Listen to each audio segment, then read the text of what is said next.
Tu t'es sûrement déjà dit ça. Pas besoin de cours, je vais apprendre le français tout seul. J'ai trouvé un super PDF gratuit, un blog sympa, quelques vidéos sur YouTube. Au début, t'es motivé. Mais après quelques jours ou semaines, tu ouvres ton PDF et là, silence total. Pas d'explication, pas de correction, personne pour t'aider à comprendre un mot familier ou une tournure de phrase bizarre. Tu lis sans vraiment comprendre. Tu surlignes, mais tu retiens rien. C'est ça le piège de l'apprentissage en solo. C'est que tu es seul avec tes documents, pas de prof, pas de contexte, pas d'interaction. Juste toi et une montagne de ressources qui ne parlent pas. Et si je te disais qu'il existe un outil pour transformer ton PDF en prof particulier, en coach de français et en assistant intelligent? Non, c'est pas de la magie, c'est juste de l'IA. Salut, moi c'est Manon pour Olala French Course et aujourd'hui je vais te montrer comment cette intelligence artificielle peut transformer ta façon d'apprendre le français. Pas en te donnant une énième ressource à lire, mais en t'aidant à exploiter celle que tu as déjà, comme ce PDF que je t'offre dans une de mes précédentes vidéos sur les erreurs les plus courantes en français. On va l'ouvrir ensemble dans un outil que j'utilise depuis quelques semaines, PDF Element. PDF Element, c'est un outil complet pour gérer tous tes fichiers PDF. Mais depuis quelques temps, il va beaucoup plus loin grâce à l'IA intégrée. Tu peux désormais interagir avec tes documents. Allez, voyons ça ensemble. Ce PDF est très complet. Il rassemble des erreurs que presque tous les apprenants font en français. Il y a des explications, des astuces et des corrections bien présentées. Mais si tu le découvres pour la première fois, c'est beaucoup peut-être à lire d'un coup, surtout si tu es pressé, fatigué, ou si tu veux simplement te faire une idée générale avant d'entrer dans le détail. C'est là que la fonction AI Summarize de PDF Element entre en jeu. Et tu cliques après ici Assistant IA et tu peux cliquer sur Résumé par IA. Et on clique sur Résumer le PDF en cours. Donc voici le résumé que l'IA m'a généré. Ça explique que j'explique comment éviter de faire certaines erreurs. Par exemple, dire je vais bien au lieu de je suis bien, d'utiliser avoir pour parler de son âge, j'ai 29 ans, ou d'utiliser prendre pour prendre une décision au lieu de dire faire une décision. Ici, on a des propositions de questions pour aller plus loin. Par exemple, quelles sont les erreurs courantes à éviter en français? On va cliquer dessus. Et là, magie, ça me résume les 8 erreurs que je partage dans le document. Je les ai toutes synthétisées, résumées, et j'ai même pas à parcourir le document. Par exemple ici, l'erreur de dire je suis bien au lieu de je vais bien.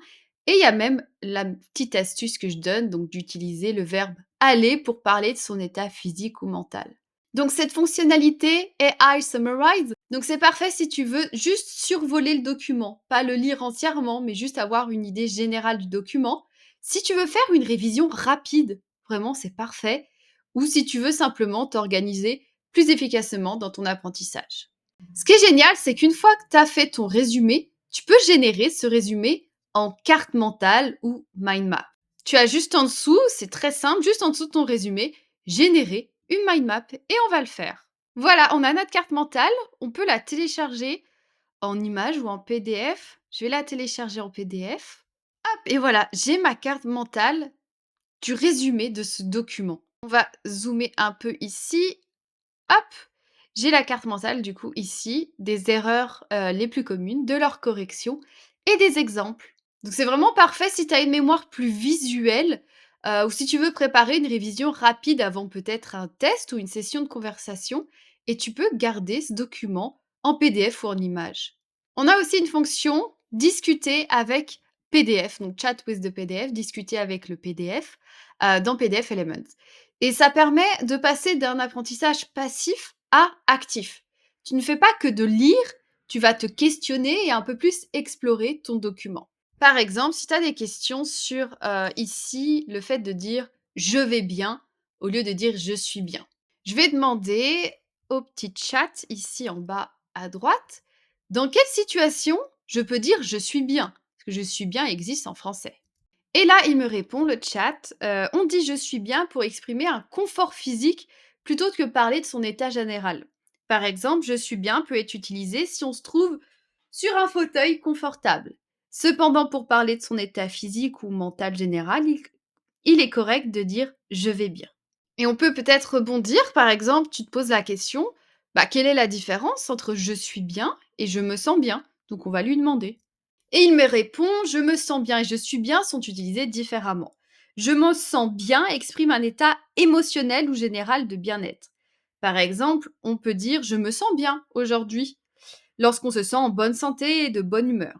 En revanche, je suis bien est utilisé pour indiquer une situation de confort physique, comme être assis dans un fauteuil confortable ou couché dans un lit douillet.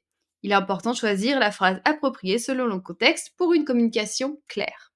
Donc c'est génial parce que tu ne te contentes pas d'apprendre une règle de grammaire, tu l'intègres dans ton expérience, tu peux jouer avec, poser tes questions personnelles, demander plus d'exemples. C'est plus une simple leçon, mais c'est vraiment une interaction. Et cette interaction, c'est sûrement ce qui te manquait avant quand tu lisais un PDF tout seul. T'avais pas de prof, pas de correction, pas de feedback.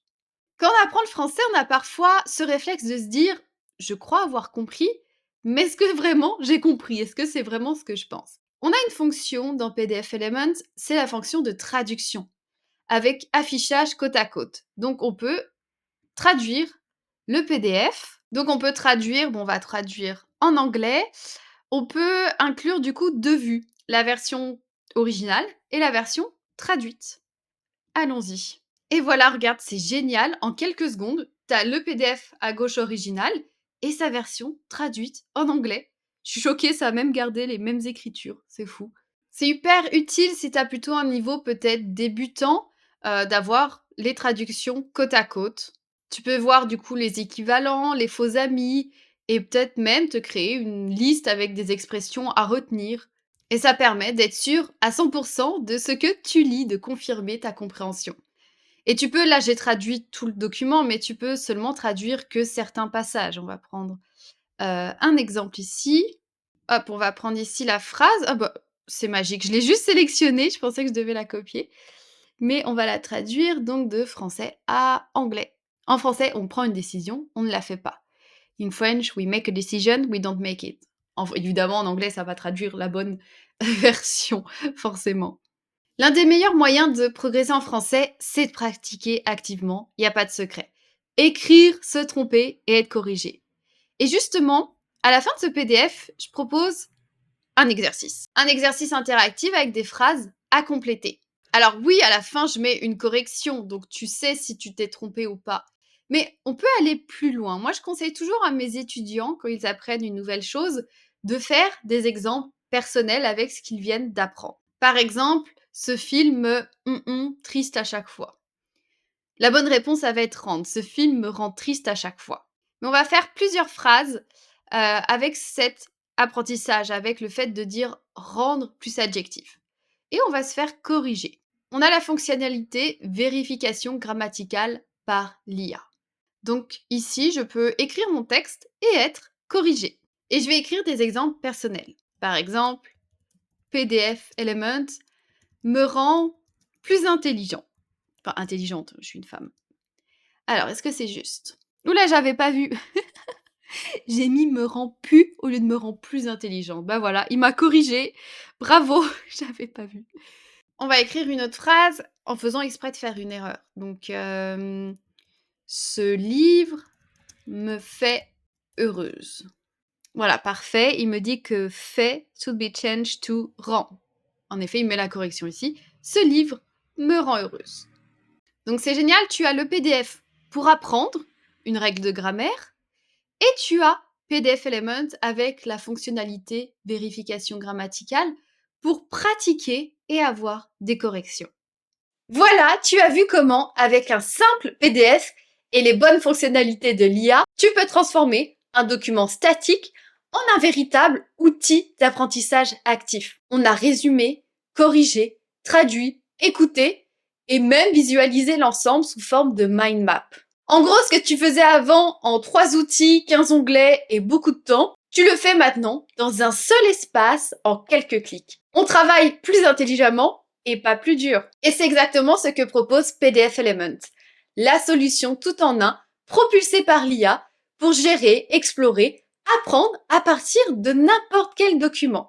Si tu veux essayer par toi-même, le lien pour télécharger la dernière version de PDF Element est juste en dessous et aussi en commentaire épinglé. Mon conseil, commence par un document que tu as déjà, comme une leçon de grammaire ou un article en français, et explore toutes les possibilités de l'IA.